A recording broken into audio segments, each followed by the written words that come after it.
আসসালামু আলাইকুম সবাইকে। কেমন আছেন আপনারা সবাই?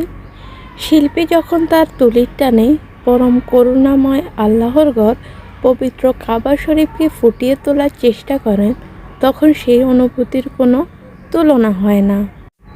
আজ আমি আমার এই ক্যানভাস ফ্যাটটাতে আমাদের সকলের হৃদয় স্পন্দন কাবা শরীফের চিত্র ফুটিয়ে তোলার চেষ্টা করছি।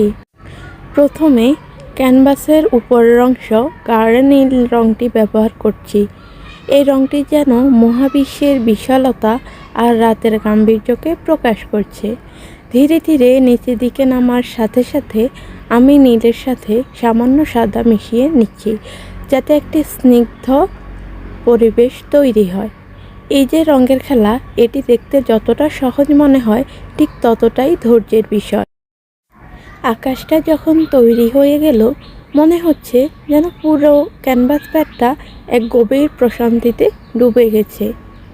এবার সবচেয়ে গুরুত্বপূর্ণ এবং পবিত্র অংশ, আমি কালো রং দিয়ে খুব সাবধানে কাবা শরীফের চতুর্ভুজ কাঠামোটি আঁকছি।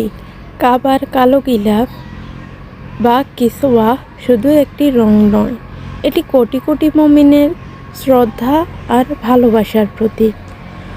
প্রতিটি তুলির টানে আমি চেষ্টা করছি সেই গাম্ভীর্য ধরে রাখতে। কাঠামোর প্রতিটি কোণ এবং মাপ যেন নিখুঁত হয়, সেদিকে আমার পুরো মনোযোগ।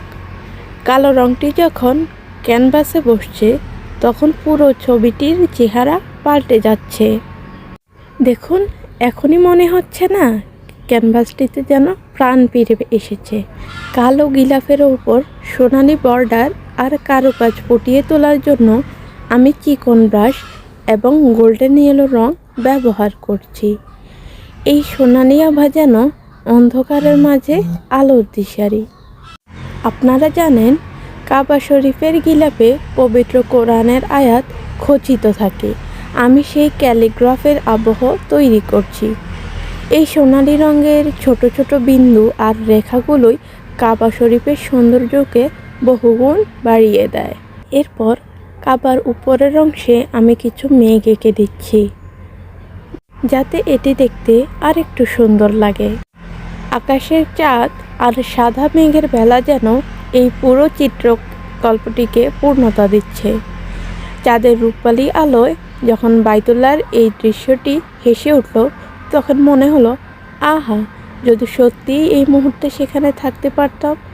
আমাদের সবার মনেই একটা সুপ্ত ইচ্ছা থাকে, অন্তত একবার হলো সেই পবিত্র আঙিনায় কপাল ছোঁয়ানো। এই ভিডিওটি দেখে যদি আপনার মনে বিন্দুমাত্র ভালো লাগা কাজ করে, তবে কমেন্টে একবার মাশাআল্লাহ লিখবেন। আল্লাহ আমাদের সবাইকে অন্তত একবার হলেও তার ঘর জিয়ারত করার তৌফিক দান করুন। আমিন।